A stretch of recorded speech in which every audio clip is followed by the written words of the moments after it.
इस news के प्रायोजक हैं Meena fashion mall.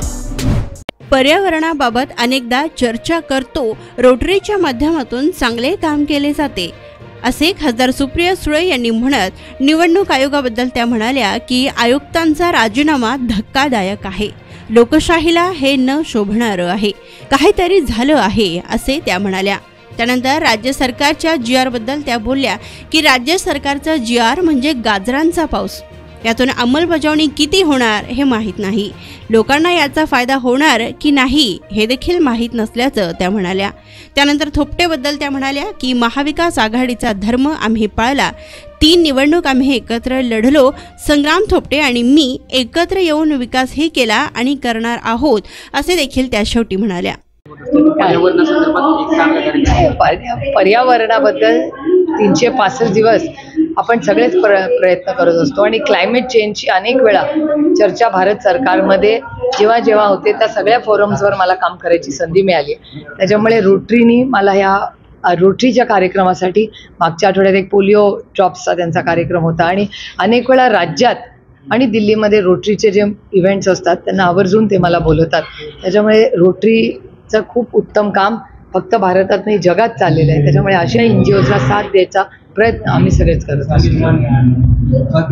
गेल्या काही दिवसापासून सातत्याने चर्चा रंगू लागली निलेश लंकेंसोबतची, तर खरंच ते पक्षात येणार आहेत अशा चर्चा। मी माझ्या प्रचार आणि या सगळ्या कामांमध्ये इतकी व्यस्त आहे की मला याची काही माहिती नाही। आचारसंहिता पुढच्या काही दिवसांमध्ये साधारण 3 ते 4 दिवसात लागेल असं बोललं जात असताना आयुक्तांनी निवडणूक आयुक्तांनी राजीनामा दिला, कसं बघता या सगळ्याचं? नाही, जे आयुक्त सी अरुण गोयल यांचा जो राजीनामा होता हो धक्कादायक होता। म्हणजे लोकसभा या देशातलं प्रत्येक इलेक्शन ग्रामपंचायतीचंही महत्त्वाचंच असतं, पण काश्मीर टू कन्याकुमारी 1 टाइम होणारं इलेक्शन म्हणजे भारताची लोकसभेचं इलेक्शन। आणि अशा वेळेस इलेक्शन कमिशन हे काय कारण असू शकतं की ते राजीनामा देतात, हे अतिशय धक्कादायक आहे आणि मला असं वाटतं हे लोकशाहीला न शोभणार आहे। याच्या मागे काहीतरी मोठं झालेलं आहे, त्याच्याशिवाय एवढा मोठा माणूस इलेक्शनच्या तोंडावर का राजीनामा देईल? त्यामुळे अतिशय चिंताजनक आहे। राज्य सरकारनं धडाका लावलाय जीआर काढायचा, म्हणजे जवळपास 250च्या आसपास जीआर निघाले, काही चालली असं वाटतं? हो, अर्थात 2-4 दिवसात आचारसंहिता लागणार, म्हणजे आता जीआरचे पाऊस पडतील, त्याच्यात काय आता त्याची अंमलबजावणी किती होणार हा मोठा प्रश्न आहे। याच्यामधून अजून एक म्हणजे जुमलाबाजी आणि काय लोकांना त्याच्यामधून लाभ होईल असं वाटतं? कसं शक्य आहे लाभ होणं? जीआर काढल्यावर इम्प्लिमेंट व्हायला वेळ लागतो का नाही, तोपर्यंत आचारसंहिता लागेल। त्याच्यामुळे गाजरांचा पाऊस आहे, दुसरं काय। काल विजयबापू शिवतार यांनी सांगितलं की 2019च्या पराभवाचा वचपा काढणार आहे आणि दोन्ही पवार कुटुंबियांना जागा दाखवणार आहे असं माझ्या ऐकण्यात आणि वाचण्यात हे आलेलं नाही, मी माहिती घेऊन आपल्याला उत्तर देईन। बारामतीचा 7-12 हा कोणाचाच नाही असं देखील वक्तव्य त्यांनी केलेलं आहे। लोकशाही हो, प्रत्येकाला बोलायचा अधिकार आहे, त्याच्यात गैर काय? लोकशाही आमच्यासाठी, त्याच्यामुळे प्रत्येक जण ला बोलायचा अधिकार आहे। भोरला शेतकरी मेळावा न भूतो न भविष्यती झाला, भोरमध्ये बदल होईल असं वाटतं? नाही, आज भोरमध्ये जे आहे तेच पुढे चालेल, जे आहे तसंच चालेल। बदल कशाला हवाय? भोरमध्ये जे आहे ते चांगलं चालेल। आतापर्यंत थोपटेंनी आपल्या विरोधात प्रचार केला होता, परंतु परवाची जी सभा आहे त्या सभेला स्वतः अनंतराव थोपटे आले होते, संग्राम थोपटे देखील आले होते आणि भोरचा मोठ्या संख्येने जनसमुदाय देखील उपस्थित होते।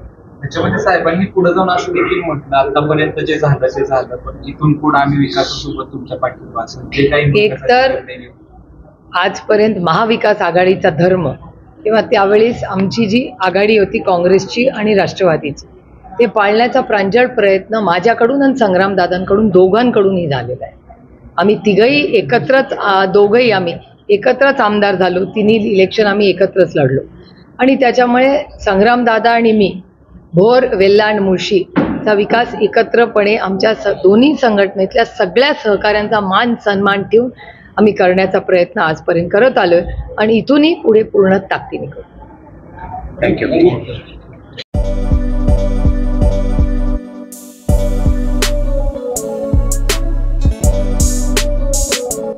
सोलापुर शहर वासियों का कई सालों का अटूट विश्वास। Meena fashion mall. ईद हो या दिवाली, ग्राहक की पहली पसंद मीना फैशन मॉल। दिवाली हो या रमजान या कोई भी हो त्योहार, मनाओ मीना फैशन मॉल के साथ। अपनी शादी को बनाओ और भी शानदार मीना फैशन मॉल के साथ। मिलेंगे हर रंग, हर क्वालिटी, ढेर सारे वैरायटीज। मीना फैशन में बच्चों से लेकर बड़ों तक के शानदार से शानदार ड्रेस लाचा आपको बिल्कुल ही कम दामों में मिलेगा। हमारा पता कॉमताम चौक, सोलापुर।